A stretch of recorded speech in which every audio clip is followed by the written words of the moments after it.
Alors moi hier j'étais prévenu vers 17h par les pompiers qu'un de mes policiers municipaux avait été renversé et avait une plaie à la tête. Donc, je me suis rendu immédiatement sur les lieux et j'ai découvert très rapidement l'état et les circonstances de cet accident. Il s'agissait en fait d'une course-poursuite d'un véhicule qui avait été contrôlé dans une rue adjacente pour un contrôle classique et qui s'était bien déroulé au début puisque le véhicule s'était arrêté et puis au moment de la présentation des papiers, le conducteur a remis le moteur en marche et est parti, sauf qu'il est parti dans une impasse. Les policiers municipaux l'ont suivi et à un moment ont bloqué la sortie de l'impasse avec leur véhicule. Le chef de patrouille est sorti et le véhicule, ayant compris qu'il était dans une impasse, a fait demi-tour, a forcé et a roulé, a percuté volontairement avec l'intention de tuer ce policier municipal avant de prendre la fuite. Donc il se trouve que le véhicule était un véhicule non pas volé, mais un véhicule non restitué d'une flotte de location qui était géolocalisé, et ce qui a permis à la police nationale assez rapidement de tracer le véhicule et de pré-identifier, puisque la personne qui avait loué le véhicule avait déjà été verbalisée.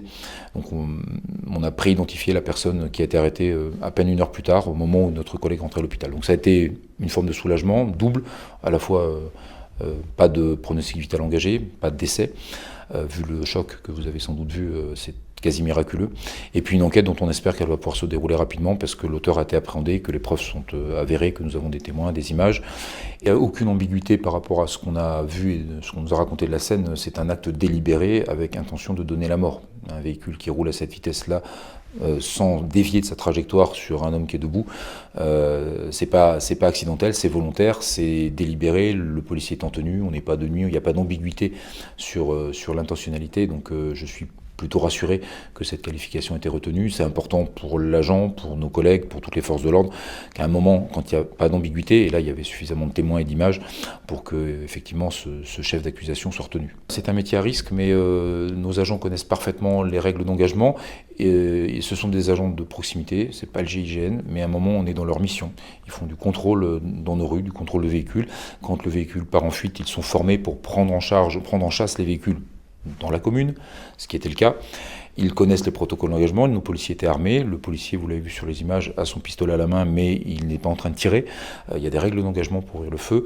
Donc tout le monde connaît parfaitement les règles. Sauf que là, effectivement, on est dans un véhicule en fuite, avec risque d'armes dans le véhicule, avec quelqu'un qui a fait le choix de partir, qui est potentiellement dangereux, et donc c'est tout à fait normal que le policier se prépare à voir petit à le véhicule s'arrêter, je pense que c'était ce qu'espérait notre brigadier chef, et qu'à un moment il s'approche d'un chauffeur dangereux. Et c'est dans ce cadre-là qu'effectivement il y a des protocoles. Mais on est dans l'activité normale d'une police municipale, avec des pics d'intensité. Nos policiers n'ont pas joué au cow-boy, n'ont pas été au-delà de leurs prérogatives, c'est un métier à risque, et hier ils l'ont tous mesuré de manière extrêmement forte. Cette police municipale, c'est une police de proximité, c'est sa raison d'être. Elle est composée d'agents, et en l'occurrence c'est un de nos agents les plus expérimentés, qui pour certains d'entre eux ont un vécu assez important en matière de maintien de l'ordre, mais ça reste des agents de proximité qui font principalement du lien social, et qui veillent à la tranquillité de tous. Donc c'est moi ça que je veux retenir des messages qu'on a reçus hier, très touchants, puisqu'il y avait proposition de cagnotte, de choses qui peuvent paraître un peu en décalé par rapport à la situation. Moi je pense ça comme des messages d'attention, et c'est important, et ça a largement contribué à maintenir le moral de mes équipes hier soir. J'ai vraiment hâte que l'enquête avance, parce que ce véhicule est contrôlé dans une rue très tranquille, qui n'est pas une rue de passage, donc un véhicule qui était effectivement rempli de drogue n'était pas là par hasard, donc soit il venait charger, soit il venait livrer, et ça dit des choses, des conséquences de la consommation de drogue, parce que nous sommes dans des communes aisées, donc il y a de la consommation, parce que la drogue il faut l'acheter, et donc il faut aussi que les gens se redisent qu'à un moment, quand on a ce type de situation, c'est parce qu'à un moment il y a un marché, il y a des gens qui consomment et des gens qui viennent vendre, et donc c'est pas que dans les banlieues difficiles ou à l'extérieur, etc. Ça se passe chez nous, et ça c'est pas le fruit du hasard.